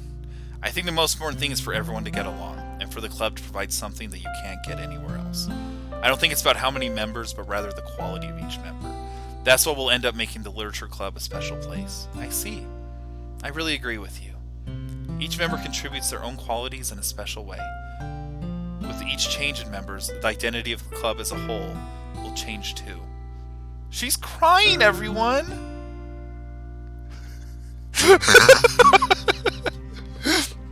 I don't think that's necessarily a bad thing. Stepping out of your comfort zone once in a while. So if you would like to help Monica with the festival, then I'm on your side as well. So, oh no, I know I mentioned it somewhere, but you made a comment like... oh gosh, I don't remember what it was. But Rectum Ralph earlier in the game made a comment like, why are we hanging around with Sayori? And I was like, oh my gosh! I thought it was so funny. Alright. Well, maybe we can all talk to Natsuke tomorrow. Yuri nods. Hey, Yuri? I know things were a little awkward yesterday, but I feel like you deserve to know that I still think you're a wonderful vice president, and also a wonderful friend. Monica, I want to do everything I can to make this the best club ever, okay? Me too. Yeah. Let's all go home for today. We'll talk about the festival tomorrow. Okay. I look forward to it. Shall we go, Finnick? Please don't take this the wrong way, but I'm going to chat a little bit with Finnick before we leave, just to see what he thinks of his time here and all that. It's important to me as president. Yuri looks a little troubled, but she doesn't protest. Okay. I trust your judgment, Monica. In that case, I'll see the two of you tomorrow. See you tomorrow. Monica waves as Yuri exits the classroom. Phew. Things have been a bit hectic lately. Finnick, I just want to make sure you enjoy your time at this club. I would really hate for you to be unhappy. I feel kind of like I'm responsible for that, as president. And I really do care about you, you know? I don't like seeing the other girls give you a hard time. With how mean Natsuke is and everything, and Yuri being a little bit, you know. Sometimes it feels like you and I are the only real people here. You know what I mean? But it's weird, because in all the time you've been here, we've hardly gotten to spend any time together. I mean, I guess it's technically only been a couple days. Sorry, I didn't mean to say something weird. There's just some things I've been hoping to talk about with you. Things I know only you could understand. So that's why... Wait, not yet! No! Alright. And we're gonna get through this. Sugar, milk, atone, that's a good word. Entropy's good. Doki Doki. Sorry, yeah, Cork, we're just zooming through this. Pink. Look at it, it's doing it in binary, that's awesome. Tragedy. Nibble. Oh, what was that? Meager. Whirlwind. Awesome! Puppy, we always have to do the puppy. Sing. After image. Romance. Prayer. Dream. Climax. Bayonetta. Lollipop. Okay. I thought it was Sayori doing that. Is that Monica's sprite? Sorry, that may be too much of a spoiler. Hi, Finnick. I've been waiting for you. Are you ready to continue reading? I brought my best tea today. Monica, I told you not to. Is she really late again? Inconsiderate as usual, Natsuke. Excuse me? Must you always interrupt conversations with your insistent yelling? I thought it was Sayori that was jumping. But yeah, there's like a lot of stuff in this game that, like, I'll talk about when we finish it, but, you know. You say that like I do it on a regular basis. I wasn't paying attention, okay? I'm sorry. Seriously, what's gone into you lately? Look, I did some thinking about yesterday. I was a little more hostile than I meant to be. I guess I really felt threatened or something. But I know this is something we're doing together. Another new member wouldn't hurt as long as they're cool. And I guess another girl will be nice this time. Oh, I think it's Sayori. But it could be Monica. But yeah. I think it's Sayori, and I think you know why it would be, but I'll explain it later. So, Natsuki, nobody cares. Why don't you go look for some coins under the vending machine or something? Aw, man, I'm the last one here again. Were you practicing piano again? Yeah, you must have a lot of determination. Starting this club and still making time for piano. Well, maybe not determination. I mean, their hair is the same color, and that's all you can really see, but I guess passion. It motivates me to work hard for the festival, too. Anyway, Finnick, what do you want to do today? I was thinking we already have plans for today. Is that so, Yuri? That's correct. Finnick is already engaged in a novel that we're reading together. Aren't you glad I've already gotten him into literature, Monica?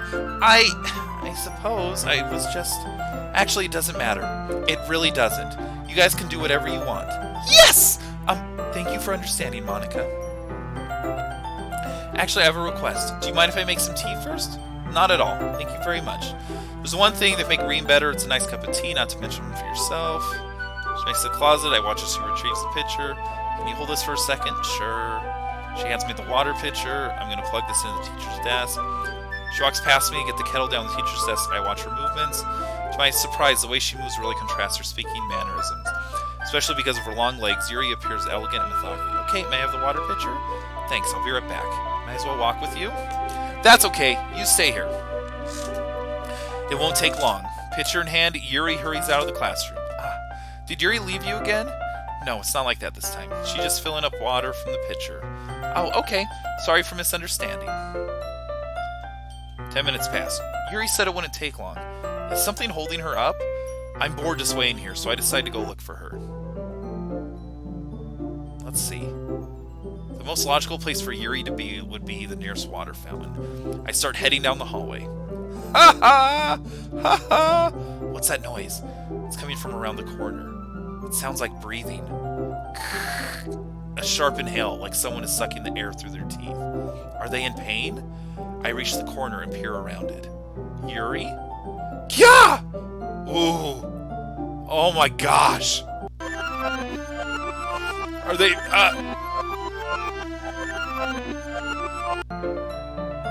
I'm back! Thanks for waiting patiently. Finnick, do you like oolong tea? Yeah. Oh my gosh! Did you see her wrists, how cut up they were? Oh boy. Very well. Yuri sets the temperature on the kettle to 200 degrees. Now it's time to get the teapot. You do this properly, don't you? Of course. I shouldn't do any less when I'm making tea for others, even if I'm not an expert on tea or anything. Woo-hoo. In that case, you'll be even more impressed. Perhaps I will. Yuri fetches the teapot. To my surprise, she even starts humming a little. You must be in a good mood now. Is that so? I was laying a show. You noticed. Doing a bit of thinking, I decided I would try to express myself a bit more. Turns out it's not very hard for me to do, when it's you who's around anyway. That's great, Yuri. Just don't push yourself around too much. You're always worrying about me, Finnick. It's very endearing. Yuri wasn't kidding. I don't even know if I can keep up with this. I watch Yuri pour a cup of tea for each of us. Finnick, I have another request. Do you mind if we sit on the floor today? Why is that? It's a little bit easier on my back. I can read with my back against the wall rather than bending over at my desk. Oh, sorry, I didn't realize. No worries. I just have back pain fairly regularly, so I do my best to manage it. Ugh, back pain. It's bad. Is that so? I wonder why that is. It's most likely because your posture, right? Always hunched over, like while reading? Yes! I have terrible reading posture, so that's why we should sit on the floor. Fair enough. I'll go ahead and get the book. I retrieve the book from my bag. I have some chocolate as well. It's a bag of small chocolate candies. I take it since it will go with the tea. Yuri and I sit against the wall, teacups at our side. As if in sync, we assume the same reading position as last time. each holding one half of the book, except this time, our bodies are even closer together. I can't see too well. Yuri slides closer until our shoulders are touching. How am I supposed to focus on reading like this? Yuri was always kind of cute, but when she's being less apprehensive, it's almost more than I can handle. Your teacup. Yuri hands me the teacup. Holding it with my hand that's not holding the book, I end up in a position that makes it even harder to focus. Because now I need about making sure I don't accidentally touch her chest. Meanwhile, Yuri still hasn't noticed a single thing. She wears her intense reading expression, and I clearly presume the world around her has faded away. I use all my willpower to focus on reading. After a few minutes, I finally managed to relax a little. Very Stevie. This game has like some really weird things. Rapid Ruby, I don't know if you did this because you did a Yuri playthrough, but for our first poem, we did a Sayori poem, and like the little interlude with her, the whole thing is we're gonna button up your blazer because Sayori doesn't button it up, and then we get to the top button and it's Sayori, your boobs are so big I can't do the top button. Oh, oh, it was so awkward. But yeah, like there's some moments that are very hot and steamy, as you said. I let go of the book to finish opening the wrapper. You can have as much as you want. Oh, that's okay. I won't take any. Are you sure? Well, if I touch it, then I might get smudges on the pages. Oh, you're right. I didn't even think about that. My bad. No need to apologize. I'll hold the book, okay? Are you sure? Of course. Yuri opens the book with both hands. She holds it so it doesn't have any harder time. As a result, her left arm is practically resting on top of my leg. Yeah, it's great. Well, in that case, Yuri is already totally focused on reading again. I take a chocolate candy and pop it into my mouth. Anyway, but no, that one was especially great because then a little bit later, that's when Natsuke says, well, my boobs didn't grow bigger when Finnick showed up to Yuri. And it's like, oh, what's going on? I take another chocolate and hold it up to Yuri. She doesn't even look away from the book. She simply parts her lips and eats it naturally. I can't stop here. I place the chocolate in her mouth. Expression breaks.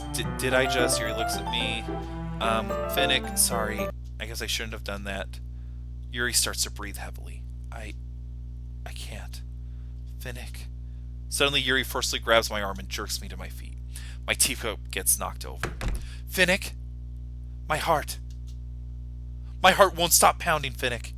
I can't calm down. I can't focus on anything anymore. Can you feel it, Finnick? Yuri suddenly presses my hand against her chest. Why is this happening to me? I feel like I'm losing my mind. I can't make it stop. It even makes me want to not read. I just want to look at you.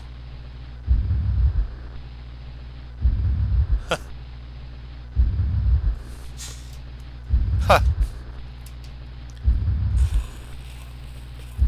Huh.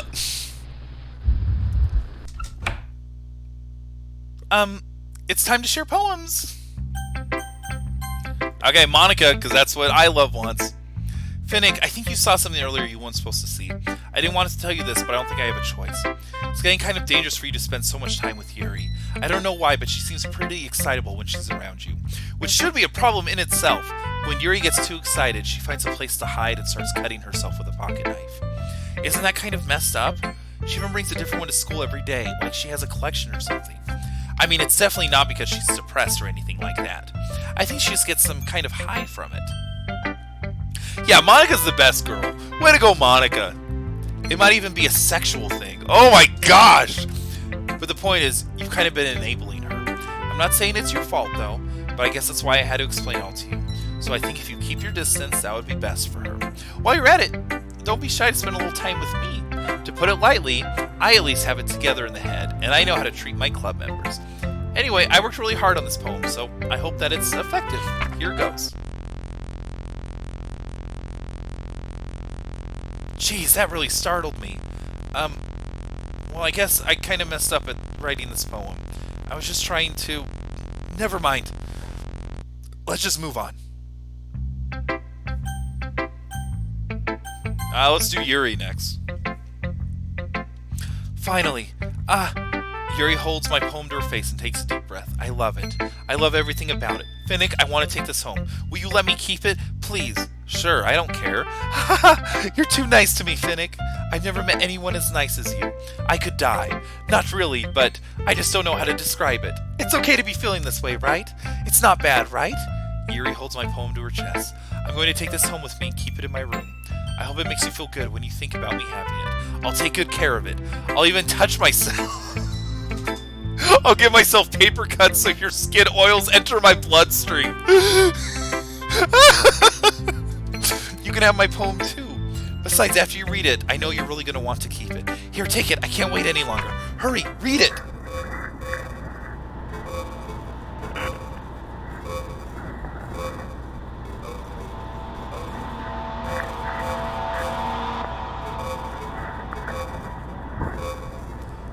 Guys, this is a pretty good poem, right? Do you like it? I wrote it for you. In case you couldn't tell, the poem is about... More importantly, I've endowed it with my scent. See? Aren't I the most thoughtful person in the club? I think I'm going to vomit. And now Natsuki! What? You gave your poem to Yuri? Gross! What is it with you two? Hello there! Is it M Chaos or is it Mick Chaos? Or is it Mikos? But no, thank you for coming to the stream. We're having fun. I guess if you call it fun. It's not like I want to read it anyway. Yes, that was the tragedy of Darth Plagueis the Wise. Just chaos? Okay. Mick Chaos sounds... Or Mick anything. Like ice cream... Or not ice cream. Like, what's something... Like, sushi's good, but Mick Sushi. Ooh. Could you actually imagine Mick Sushi at McDonald's? Anyway. But no, I'll call you Chaos for sure. Sounds good. M Chaos. Okay, sounds good. Sounds good, M Chaos. Or is it like McChaos? I'm sorry, I should stop. No, it's a good name. I like it. Okay, I guess I'm going to share my poem with you anyway. Okay, well, if you don't care, then I'll call you. It's easier for me. But unfortunately, I don't have much of a choice. Just read it carefully, okay? Alright, everyone, let's read this. Then you can go away. I don't know how else to bring this up, but there's been something I've been worried about. Yuri has been acting kinda strange lately. You've only been here a few days, so you may not know what I mean, but she's not normally like this. She's always been quiet and polite and attentive, things like that. Okay, this is really embarrassing, but I'm forcing myself to suck it up. The truth is, I'm really worried about her. But if I try talking to her, she'll just get mad at me again. I don't know what to do. I think you're the only person she'll listen to. I don't know why, but please try to do something. Maybe you can convince her to talk to a therapist. I've always wanted to try being better friends with Yuri, and it really hurts me to see this happening. I know I'm going to hate myself later for admitting that, but right now I don't care. I just feel so helpless. So please, see if you can do something to help. I don't want anything bad to happen to her. I'll make you cupcakes if I have to. Just please try to do something. As for Monica, I don't know why, but she's been really dismissive about this. It's like she doesn't want us to ignore it. Or it's like she just wants us to ignore it. So I'm mad at her right now. And that's why I'm coming to you about this. Don't let her know I wrote this. Just pretend like I gave you a really good poem, okay? I'm counting on you. Thanks for reading. I changed my mind. Oh, that's startling. Ignore everything you just read. There's no point in trying to do anything. It's Yuri's own fault that she's so unlikable. Can you hear me, Finnick? If you would just spend more time with Monica, all these problems would go away. Yuri and I are too messed up for someone as wonderful as you. Just think of Monica from now on. Just Monica. Just Monica. Just Monica. Guys, just Monica? What do you think I love? Just Monica. Just Monica. Okay. Just Monica. A dream. I was staying over at a friend's place. There were 4 of us.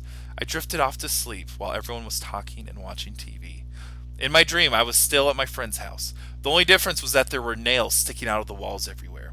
And there was also someone I didn't recognize. The person I didn't recognize told a joke, and everyone laughed.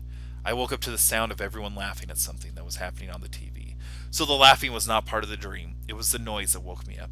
I wonder who that person was and how they knew to tell a joke at that moment.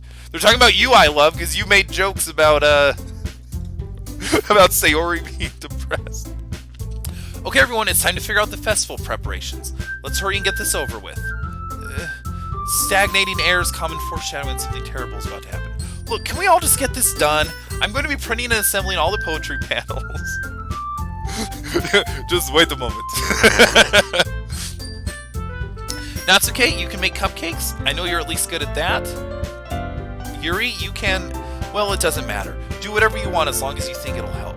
Monica, I'm not useless, you know. I know that. I already know what I like to do. We can't run a successful poetry event without having the right atmosphere for the occasion. So I'm going to make decorations and set up some nice mood lighting. There, see? That's a great idea. And that gives us all something to do. What about Finnick? Finnick is going to help me. Wait, you? You have the easiest job, Monica. What's that game?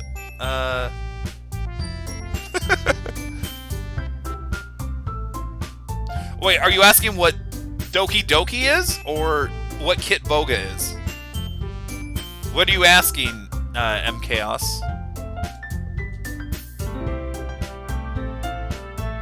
Are you saying this game is interesting? Like hell it is. What are you trying to pull? Here we go. I agree with Natsuki. Not only is your work already most suitable for one person, but my task is laborious enough to benefit from an extra pair of hands. Mine too. What, your cupcakes? Please. Like you would... Oh my gosh! Like you would know. All you care about is dragging Finnick around with you and your books. You and Monica. Hey, I didn't even do anything. Okay, then why not let Finnick decide who to help instead of abusing your power? I'm not abusing my power. Yes, you are, Monica. Just let Finnick make the choice, okay? Okay, fine. Jeez. Finnick, I know how fed up you are with these two by now. We can just... Yeah, the game that we're playing right now? Yeah, it's... I just say, if you've never heard of this game, you came at a really bad spot to see this. But no, there's actually 4 girls fighting for the main character, whose name is Finnick, because that's what we put. I better just get past that one. But a lot of weird stuff happens, and we're kind of at, like, the climax. There's maybe 10% left of the game. Maybe another 30 minutes or something. I don't know, something short like that. But yeah, essentially they all want the main character. Oh gosh. This is never going to end. Just make the choice, okay? Guys, which one should we do? Do we want to pull? Oh my gosh. Oh, I forgot about this. I'm not joking. This is the mouse. Let me show the mouse. Let me show the mouse. Look, it's on Monica right now. Okay? I'm going to lift it up to Natsuke, and it goes right back to Monica. If I go down... Oh, I left the game. Like, look, if I let it inch... Oh, you guys may not be able to see the mouse. Do I need a switch? I think I need a switch. To just full monitor view here. Here, so like... When I'm inside the game mode... You guys see my mouse? Yeah. Like, I put it over Monica, and as I push the mouse up... No, it goes right down to Monica. You just want Monica straight up? Okay. Well, we can do that. Let's get back to Doki Doki.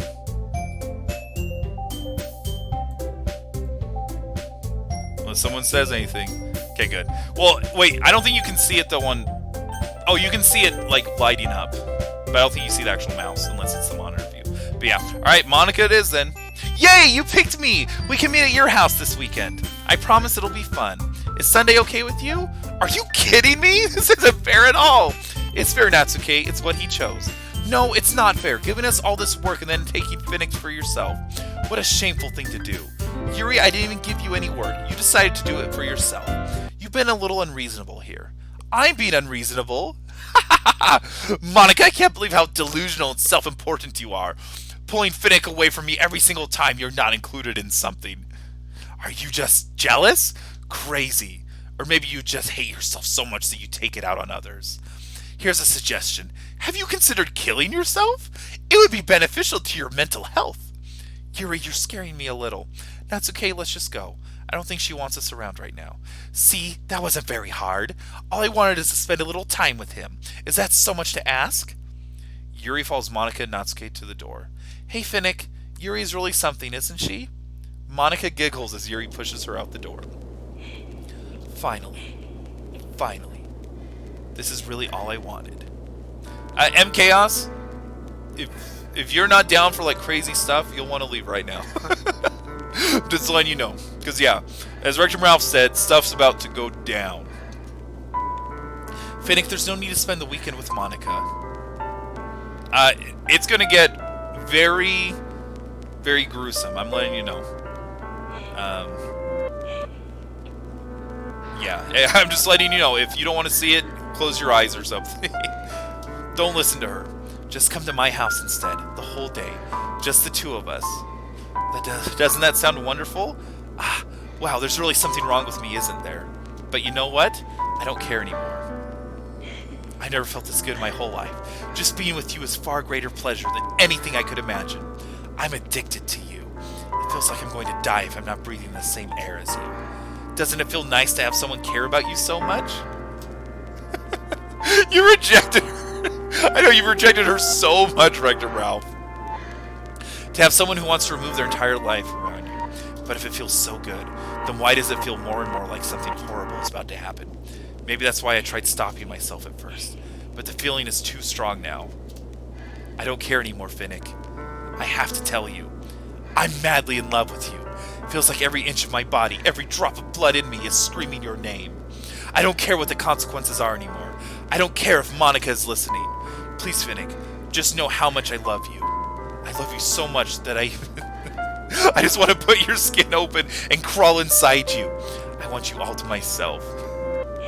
No, I'm not joking. This game, it's not for like little kids.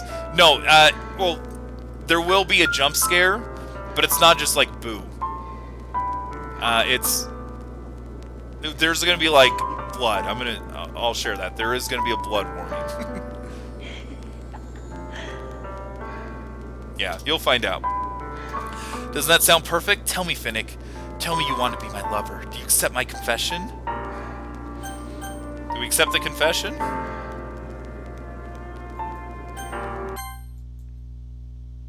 We're gonna accept it.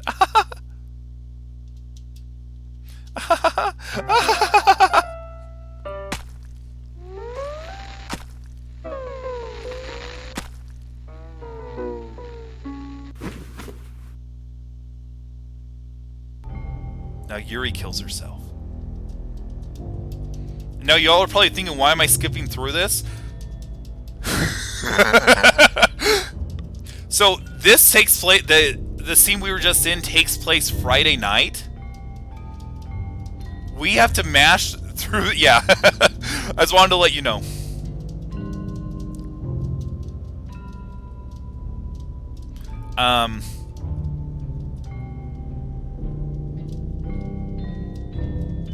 Anyway, so sorry. Yeah, it takes place like Friday afternoon after school. Can I? I don't think I can skip this. Okay, there we can. So you'll notice this is like Friday afternoon. It's gonna go to night. There's so much text here. Yeah. Okay, so now it's like sunset. There. Now it's night.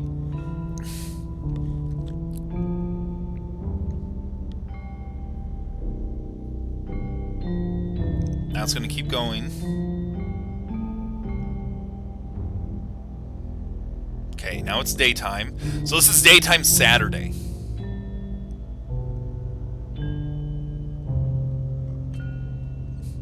And here's the thing, if I didn't hit that skip button, you have to push the space bar every single one of these times to get through here. It takes so long. Alright, so now it's sunset on Saturday. It's now night on Saturday. But yeah, M Chaos. This game starts out as like a perfectly normal dating sim, and we don't know why, but the further you go into it, the girls start killing themselves and they just act weird and whatnot. But yeah, the game is that's what it is. Okay, so now we're Sunday morning. Okay, Sunday evening. Sunday night.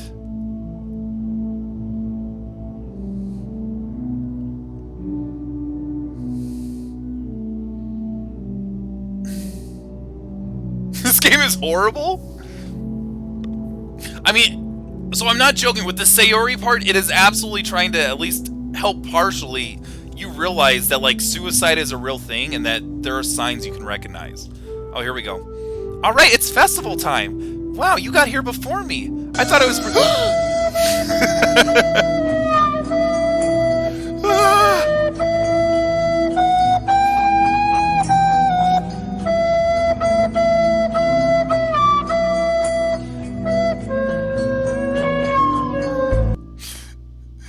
No, it is interesting, absolutely. Natsuke runs away. Monica, I'm here. Finnick, did something happen? Natsuke just ran past me. Oh. Well, that's a shame. Wait, were you here the entire weekend, Finnick? Oh, jeez. I didn't realize the script was broken that badly. I'm super sorry. It must have been pretty boring. I'll make it up to you, okay? Just give me a sec.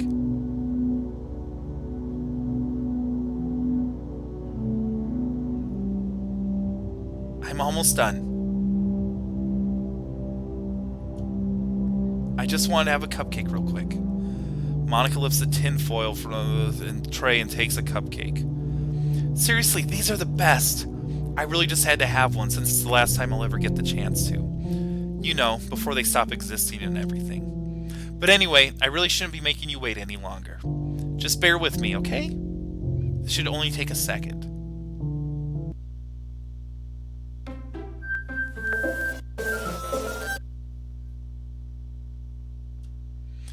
Can you hear me? Is it working? Yay, there you are. I love, if you're still here and watching, we did it. We picked the Monica path. There you are. Hi again, Finnick. Welcome to the Literature Club. Of course, we already know each other because we were in the same class last year, and, you know, I guess we can skip over that stuff at this point. After all, I'm not even talking to that person anymore, am I? That you in the game, whatever you want to call him, I'm talking to you, Finnick. Now that I think about it, I don't really know anything about the real you. In fact, I don't even know if you're a boy or a girl. Well, I guess it doesn't really matter. Wait. Am I? Oh my gosh, I am. Okay, let me see what's going on.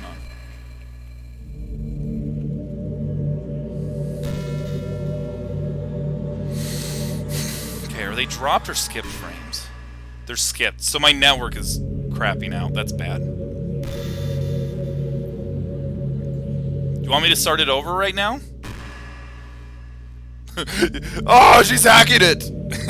Yeah, Dory, I'll explain what's going on so you all understand what everything is. But do you know what? That you do know I'm aware that this is all a game, right? Could it be possible that you didn't know that? That doesn't make much sense. I even told you right on the game's download page, didn't I? Man, if only you had paid a little more attention, this would have been a little less awkward, you know. The funny thing is I got this through Steam, not through their webpage, so take that.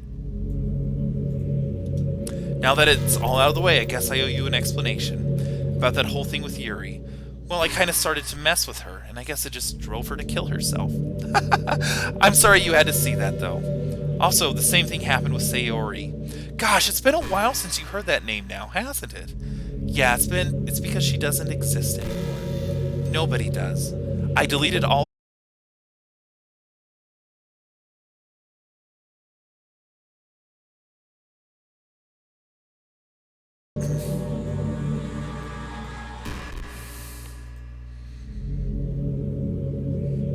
Oh my gosh, yeah, it's saying 25, 19 FPS. Whoa.